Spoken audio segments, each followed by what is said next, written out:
All right, this is the week that our 3rd, 4th, and 5th graders get to do the full lane bowling with 10 pins, with the bowler taking 2 shots from the dot and the iPad scoring. So each team has an iPad. They're using the My Bowling Scorecard app. Let's take a look and see what that looks like here. Oh, here we go. Oh, how many? Oh, 9? So we add a 9 on the scorecard. Very nice. Well, it'll be a 0 or it'll be a spare. Let's see. It's a spare. Spare. Boom shakalaka.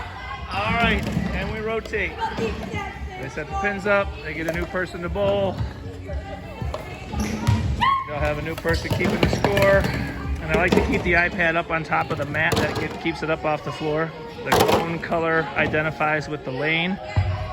And the kids just get a group. They type their names in the iPad and they start bowling. I have this team mirrored up to the big screen just for fun. And we'll try to get through all 10 frames. Probably won't today because we had to do some explanation of the activity. Had to show them how to use the scoreboard app. But the second day this week, they can just start right in, and we will have groups that will finish all 10 frames. Today is kind of a practice day, getting used to putting in the score in the iPad and rotating the positions of bowler, pin setter, ball returner, and scorekeeper in our full lane bowling activity this week.